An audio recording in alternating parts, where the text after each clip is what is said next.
दर्शक बंधु आपण मानकु मकर संक्रांति अनेक अनेक अभिनंदन। आज होछि पवित्र मकर संक्रांति। मकर संक्रांति हिंदू धर्म रे हिंदू परंपरा अनुसार पूरा भारत वर्ष रे पालित हुए, प्रत्येक राज्य रे पालित हुए। यह गोटे बड़ संक्रांति।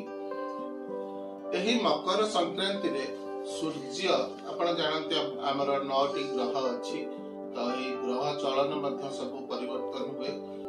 सूर्य धनु राशि रु मकर राशि को चलन करती एवं एही दिन ठारू दिन बड़ हेबा आरंभ हुए एवं सूर्यंकर तेज मध्य बढ़े। तो एही दिन रे सूर्य पूजा मध्य करा हुए। कोणार्क रे भी मकर पर्व मकर मेला पालन करा हुए। मकर संक्रांति रे साधारणतः नाच गीत बहुत मनोरंजन कार्यक्रम हुए।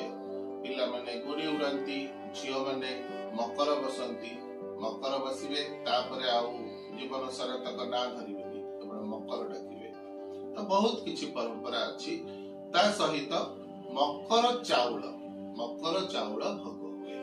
आजिकाली तो अनेक जिनिस व्यवहार करूचंती, जेमती घी मिसौची, महू मिसौची, क्षीर दही एमती बहुत प्रकार चाउल रे मिसेकी कर दउचंती मकर चाउल। किंतु मकर चाउल सेमती हुएनी। मकर चाउल अलगा, शिरडी भोग अलगा, आउ हमर पंचामृत मध्य अलगा, किंतु लोक माने से सब को मिक्स कर दउचंती। तो प्रकृत रे हमें जानि पारनांती मकर चाउल कोथरे हबो कि शिरडी भोग कोथरे हबो, टिका टिका अलगा अछि। तो मकर चाउल आसंत हमें प्रस्तुत करिबा। सेथि पई सामग्री सब देखंतु। ए हला अरुआ चाउल पानी रे भिजेई की रखा हेची आ ददरा कुटा हेची। और आपण पूरा ग्राइंड करिवेनी। मकर चाउल रे चाउल भली टिके रहिबा दरकार।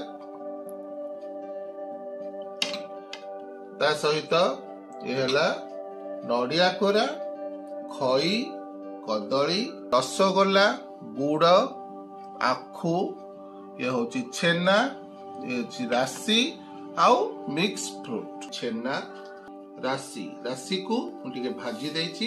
ये होची किछि आखु कदली मिसेइबा। कदली एथिरे चकुटा हबो। रसगोल्ला को एमती खंड कर दबा। रखिछि एप्पल रो किछि, ए सब ऑप्शनल। आउ किछि डालिंब। ये मकर चाउल भोग रेडी। गोटे पवित्र तुलसी प्रस्तुत हो गला हमर मकर चाउल।